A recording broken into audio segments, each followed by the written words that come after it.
Dr. Anna Johnson, and I'm Vice President of Corporate Development and Marketing at United States Cold Storage.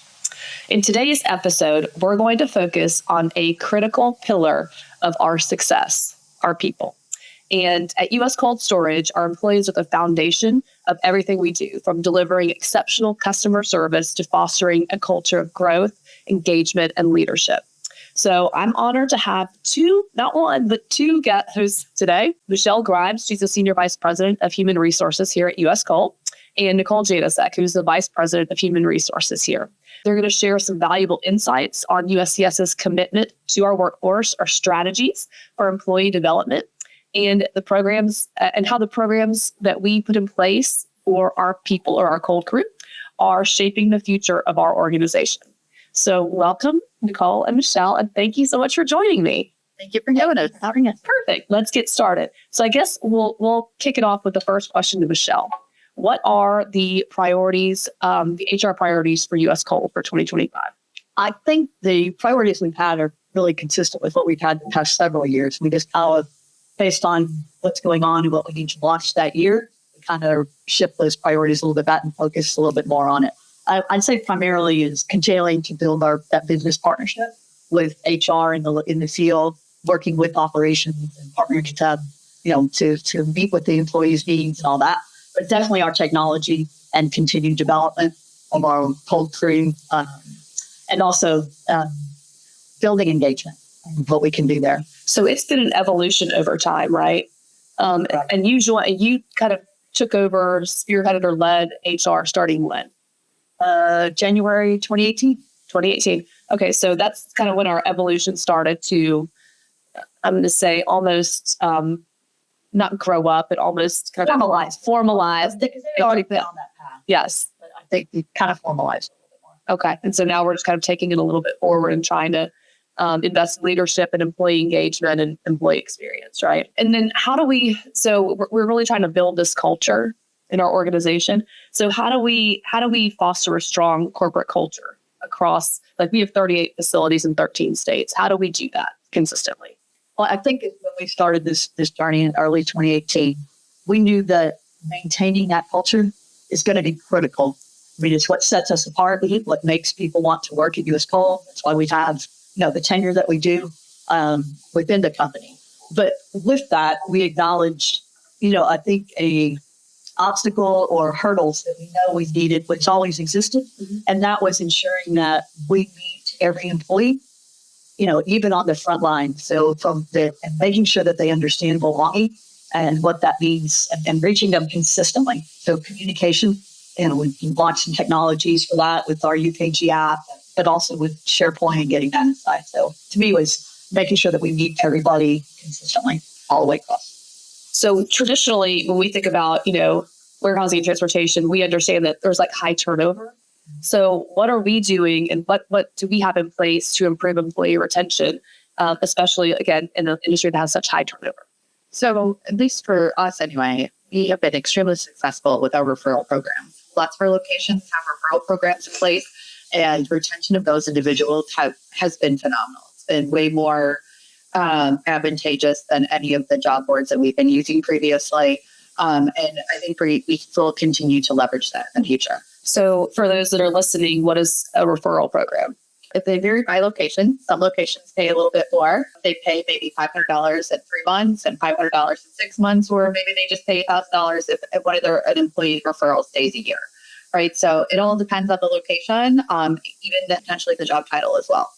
Okay, so basically a referral program is other people saying, hey, come work here.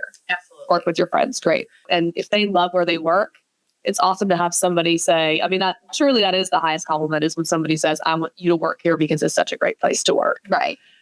So talk to me a little bit about U.S. Cold's approach to training and what our thoughts are on training, how we execute it. So outside of the referral program, what are the most effective recruitment strategies that we have today? We do use quite a few of the most popular job boards like Indeed or Dice for technology recruitment. We do advertise all of our positions.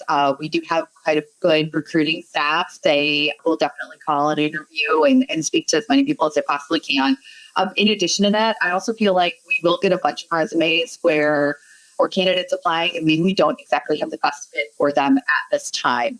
We do hold on to those resumes. And as things open up later on down the road, we do make sure that we take our time to call those people back and to see if they are interested in any of the opportunities that they continue to open. So we're very proactive in making sure that we're holding on to candidates that we think will be great for the company. Do we ever get any candidates that come from the website, US Cold?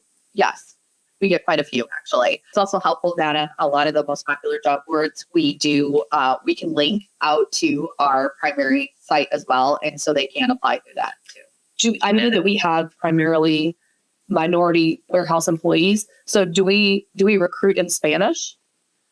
We really have not at this point, but we do have quite a few of our talent acquisition individuals who speak Spanish and are able to interview and bring individuals in that are completely speaking another language.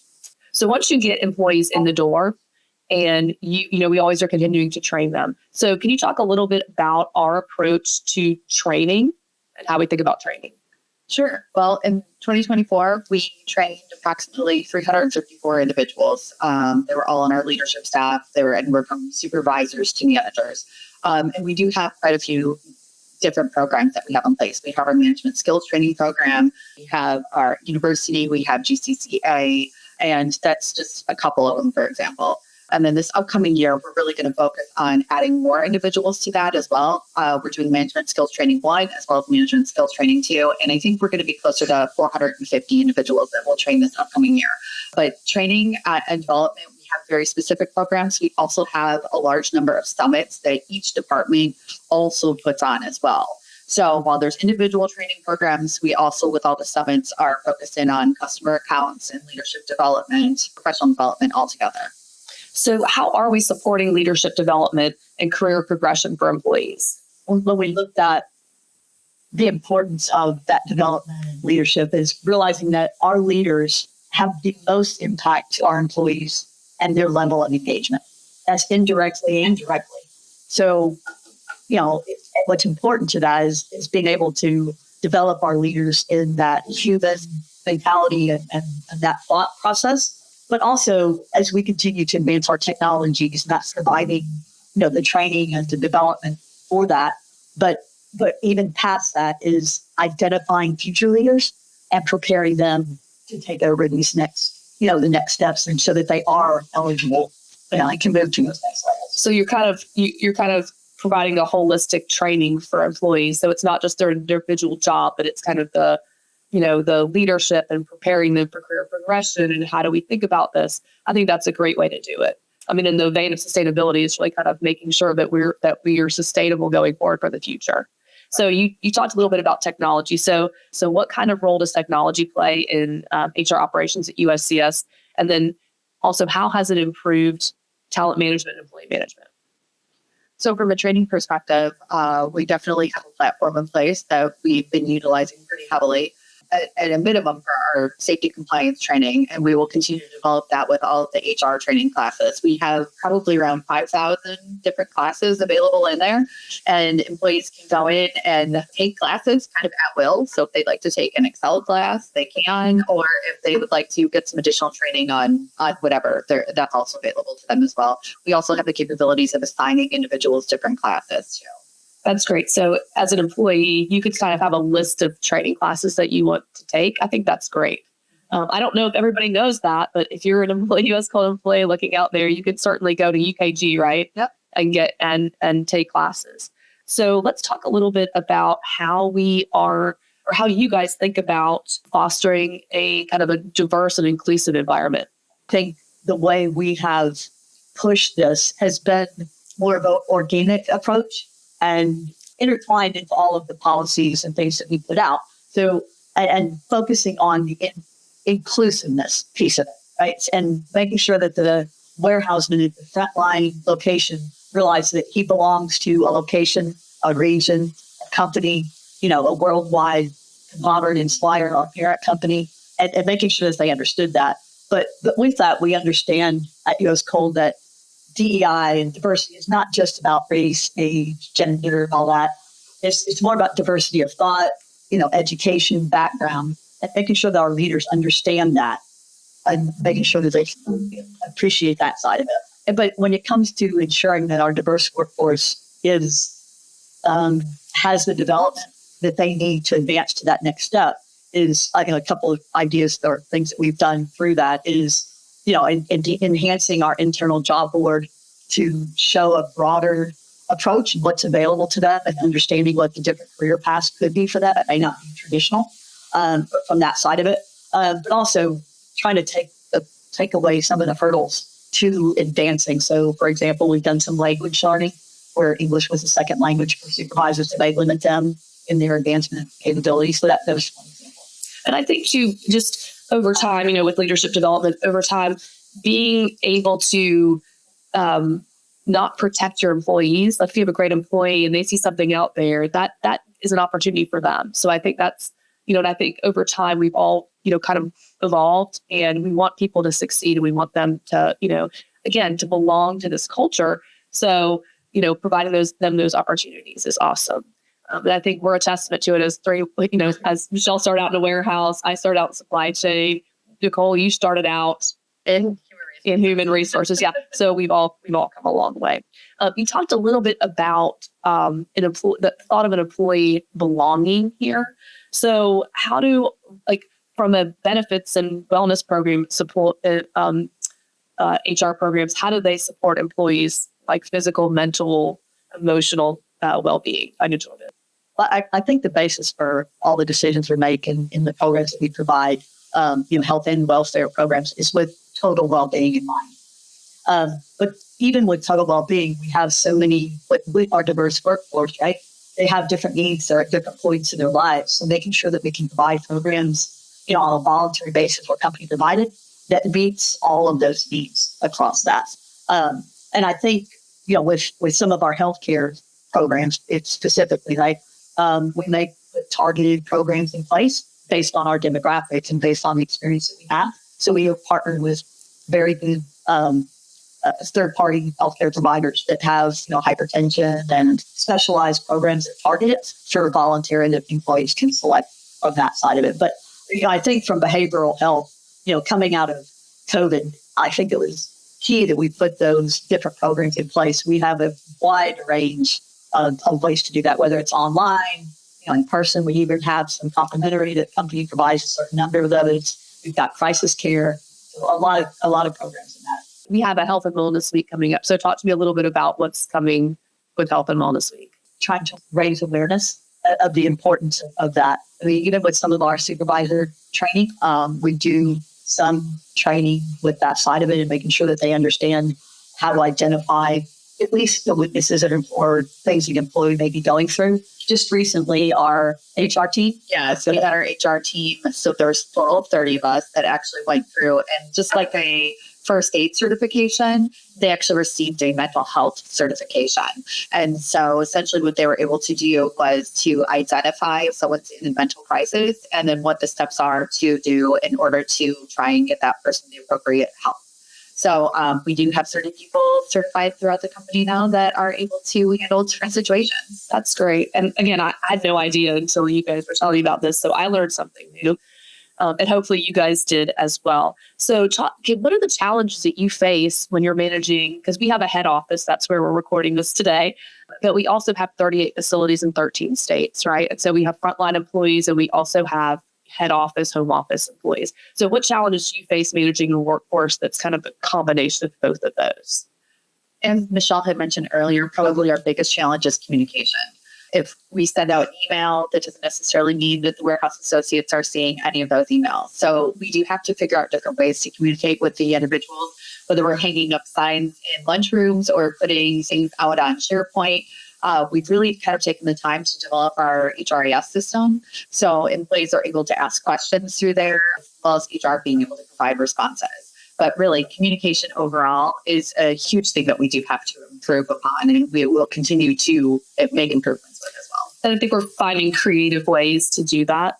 Because again, not everybody has access to email. Not everybody reads an email, nor do they have computers. So that makes it a huge challenge to trying to communicate. And again, posters, anything that you can put up, QR codes, things like that, we're doing to address them. So I do think that is a huge challenge. But that, I think, to add to that side of it, one of the obstacles that we have to that of communication, right, is that's only as timely as we can distribute that, the piece of paper and post it and all that stuff. So that's why we're trying to increase, the utilization of UKG and SharePoint to our employees and advancing the apps so that they can get to it and making sure that it's relevant information for them. So, whether it's pay stubs or, development opportunities, new job opportunities, and benefit information. I mean, we also have the ability to do broadcasts, right? So we can broadcast on there. So if we have a facility or a couple facilities in line of a hurricane, we can notify them through that application that we are going to shut down for the day or shut down for a couple of days because,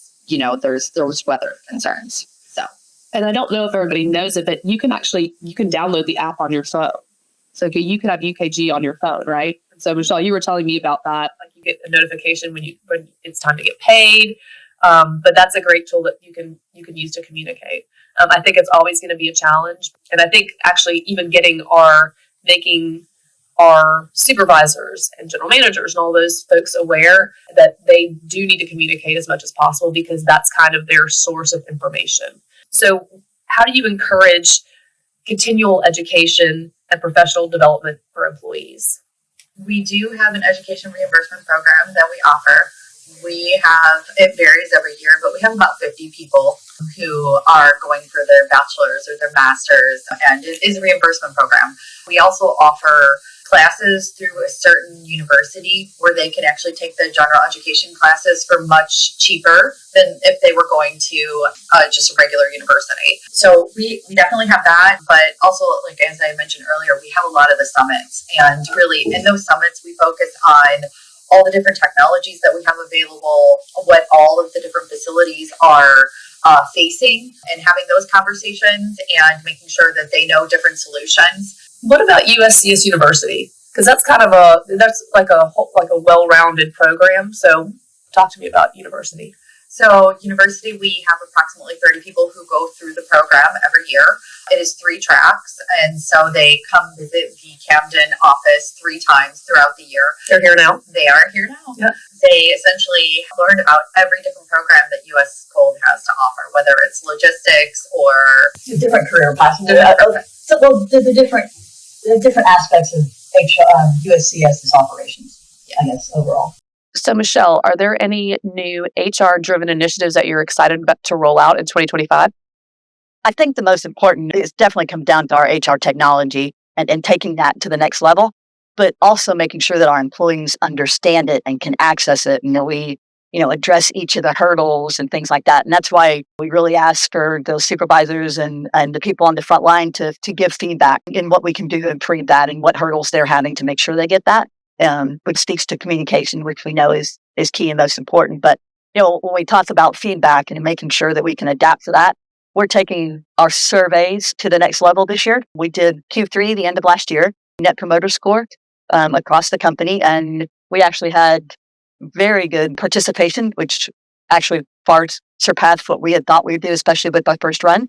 So we established the Net Promoter Score for each location and then for the company as a whole. And the results were actually very good. Did we benchmark it against anybody else? No, and we actually intentionally did not. We're benchmarking it against ourselves. We got, we have, the benchmarks by industry, but we are unique. There's not one that's for cold storage or anything like that. There's just, things like that. Correct. But what we're trying to do is at least we set the baseline for us as a company, and then each location kind of set their baseline. And then we're kind of going to look at that going forward. But for this year, what we're doing, we kind of prioritized the results from the Net Promoter Score into full surveys this year. So beginning, I guess it was March was our first, or February was our first one. So every location will have a 20 question survey to complete between now and the end of the year. So we've assigned, I think, 4 to 5 locations per month that we're going to be working with. So HR will be working with operations very closely to manage those surveys and then talk through the results and things like that, and then what we can do to advance, based on the feedback that we get. So they'll be going on throughout the year. And then are we going to measure a Net Promoter Score for next year? Correct. And actually, locations can run those questions anytime they want to. So we are kind of trying to do those, which would be this to pulse whenever you want to ask that. It's just a really quick question. So are there any facilities in particular that have embraced it and used the pulse surveys? Absolutely. I think when we started launching, doing this 20 question, we've got probably over close to 10 different locations over the past year and a half to 2 years that they've done facility specific surveys. Maybe they started a new initiative in the location. They needed to get feedback on that. So did some different questions. They've used it for many. I do think once they do the survey one, they kind of think of additional questions and then they want to complete another survey again. I do think as we continue to use this, more and more facilities will really embrace it. So on the surveys, are you getting, because typically in a survey, it's quantitative data. So are you getting any quantitative and qualitative, or is it just strictly quantitative data? Honestly, with a lot of the survey questions, we've just tried to ensure that they're actionable items, right? So can we make these improvements? If you were king or queen for a day, what would you like to see, right? So about all of the questions that we're asking on these surveys have just been very actionable items for the for the local management. And I think we talk about, data-driven decision-making. That's one of our strategies that we're trying to employ throughout the company, is using the data to drive decisions. So I think it's great that we're collecting that data and it's actionable and that we can actually drive decisions and make changes out of that. So that's excellent. So stay tuned for a Net Promoter Score for next year. I think with surveys too, what most important that we've tried to push from HR and really increase participation is making sure that they understand, that it is confidential, that the data is confidential, why they do have to log in and things like that. But that was only so that we understand, are you, they take it at once. Correct. You can, that's the only way we can restrict that one. But just looking at, was it somebody that just started and all that, and looked at that at a regional level and a company level to making sure, is our onboarding effective and things like that. So that is the reason why we want to make sure we push that. Yeah, and it's great. It's timely feedback, because you're right. With communication, there's often a delay in when you're putting things up and how the feedback's getting back to you. So I love that it's called a pulse survey, because it's literally taking the pulse at that very moment and you can actually do something with it. So are there some lessons that HR has learned with recent workforce trends, like remote labor work, labor shortages, meeting employee expectations? Yes, definitely. Over the last, I'm going to say, 4 to 5 years, recruitment has definitely become a hot topic. And we've also really focused on automation, because at a minimum, automation will help the productivity of the employees that we currently have if we are unable to recruit in the local markets. That's definitely a big lesson that we learned. We've also really kind of tried hard to focus in on our compensation and ensuring that our pay and everything else is good for the locations. Right. I think it's a challenge because, you're in the cold.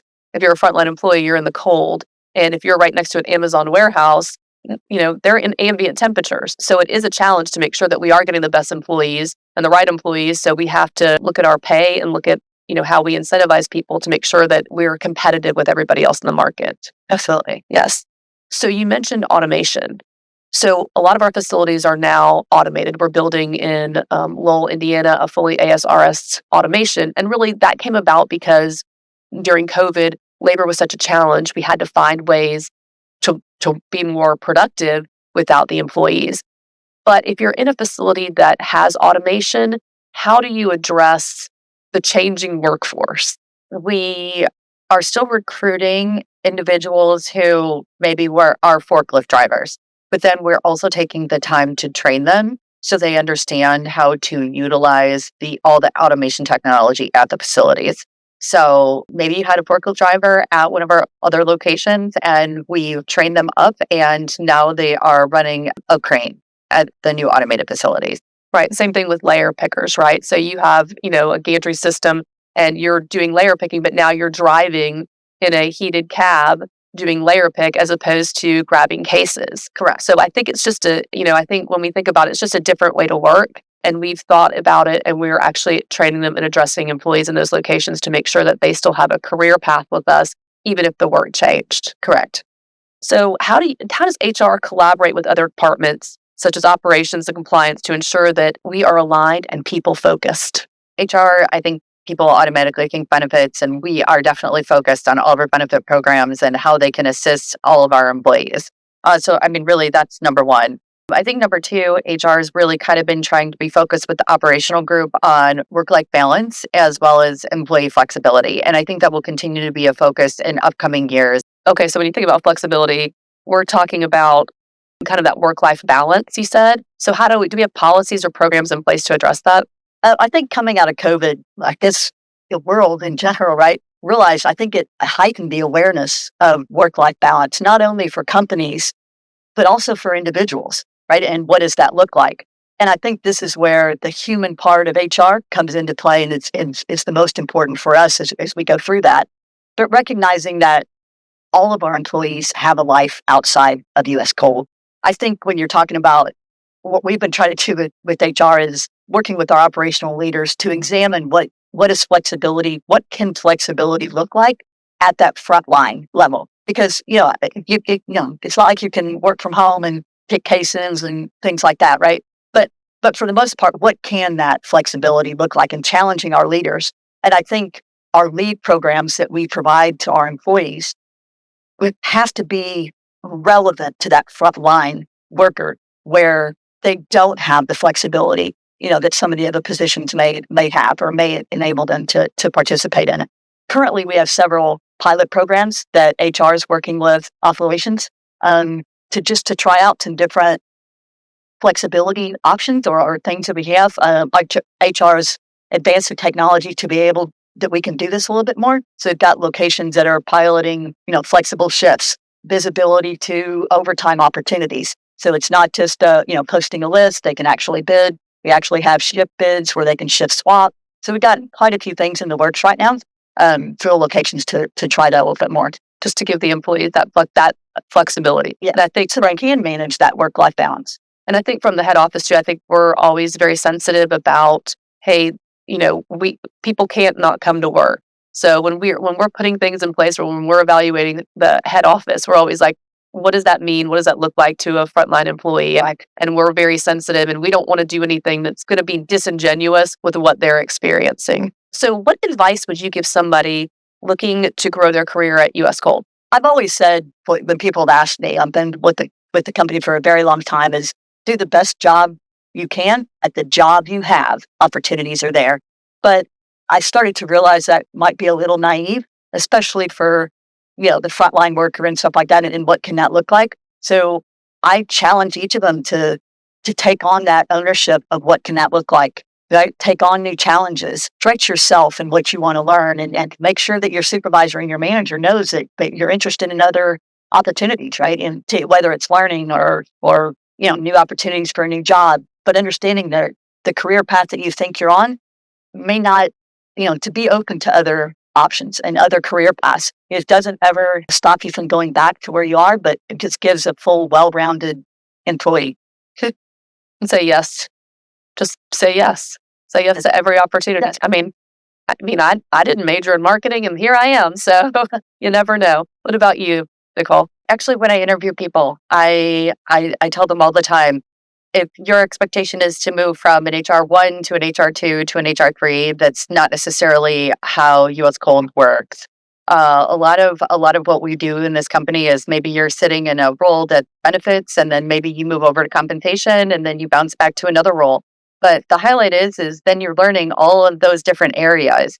And so, as kind of Michelle was saying, is to really be open, say yes, and to just make sure that you're taking on, different aspects of every job that you have so you can continue to progress and move up within the company. Yeah, and I think a lot of the initiatives we talked about earlier that we put in place, visibility to careers, job openings, things like that, it gives people that visibility and that transparency. So they say, hey, I'm interested in this job.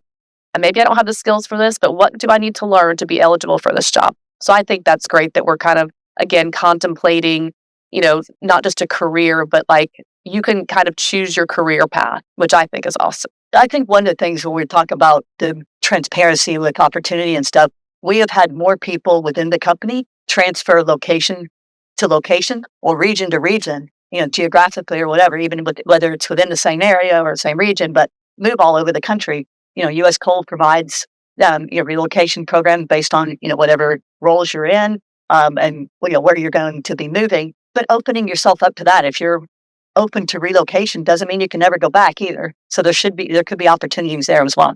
The other thing that we do that I think fosters this culture of, hey, let's be open and say yes to this is the Road Warriors, right? So do you want to talk a little bit about Road Warriors? Yeah. So our Road Warrior program is we have a facility that maybe needs additional people To help with a startup or if they're implementing automation, things like that. Right. So they can volunteer. So if they're at maybe like the Wilmington facility and they'd like to volunteer to go help out in Lake City, they can do so. They can learn different technology. Maybe that facility has different automation or additional processes, right? So even just becoming a road warrior really kind of helps advance their career and seeing how different facilities operate, how different, the different customers at the facilities as well. And you also get exposure to different general managers, to different office staff. It's not just everybody's coming from one facility. It's kind of a combination of everybody. So again, you're getting exposure to so many people that you wouldn't normally have. With startups and with some go lives, we've pulled a lot of those resources. And if you look around today, a lot of those road warriors are the leaders in our company. So I think that's a pretty cool thing. So looking ahead, what are the biggest goals for HR this year? And how do you see the company evolving to meet future workforce needs? I think our focus is technology. HR has kind of evolved with technology over the last couple of years, and I think that is going to be our biggest hurdle and what we'll continue to strive for in the future. And when I say technology, it's technology with helping recruiting, onboarding, just employee communication. All of that will be a huge piece of this. As we continue to grow, is ensuring that the programs that we offer to the employees, voluntary rather, align with their needs, as well as keeping up with what's available in the market and making sure that we're, keeping up with what's out there and providing our employees with like what's relevant and meaningful to them. But I think one of the things we've put in place 5 years ago, the RAC program, right? So our recognition program, we're formalizing this a little bit more this year. I'm not even sure if everybody even understands that the RAC program actually stands for something. Recognition, appreciation, and Crew Kudos. So we've got the RAC program where you can get event plates and years of service and employee of the month and things like that from our regional and locations and also customer specific programs. But also getting it to the next point where we have Crew Kudos that, we can do peer-to-peer, manager to peer, peer to manager, whichever it is, and taking that to the next level this year. And we just rolled out new employee gear. Mm-hmm. And part of that gear is designed so that we can continue the RAC program for folks that maybe don't have an office or don't have somewhere that they can put it. It's in their office at home or it's in their locker. So do you want to talk a little bit about that? Yeah, I think we've worked with marketing and procurement, and we have a standard on what we want our warehousemen to be wearing on the floor, right? And make sure that we have a professional appearance and we're consistent and all that. So cool. And it's so cool. With this for the last couple of years, I've been working with marketing to streamline that. And we realize with the RAC program, I think everybody enjoys getting the racks and all that, but if you can't really carry the rack around on your forklift, we do that. So understanding how can we take that to the next level, and so we've incorporated with the gear with patches that can be placed on a certain spot from the sleeve in it, that we can put years of service. They can do special recognition, whether it's 1,000,000 hours for a location, road warrior, innovator Grand Prix winners, things like that. So we can recognize that on there visibly. That's great. So that way, if their rack is at home, you know what you're getting. I think that's very cool. So we're looking to roll that out in 2025. Correct. It's already starting. Yes. Well, Michelle and Nicole, thank you so much for joining us on the ColdCast today. I learned so much from you guys. We talked a lot about HR priorities and what's important to you, what's important to the employees, and what's important to HR. We talked about some of the ways that we're trying to meet people where they are, whether they're frontline employees or they're corporate employees. How do we think about training and leadership development? What opportunities are out there, and how people can further their career at US Cold. We also talked about it a lot, and if you didn't get this is our culture.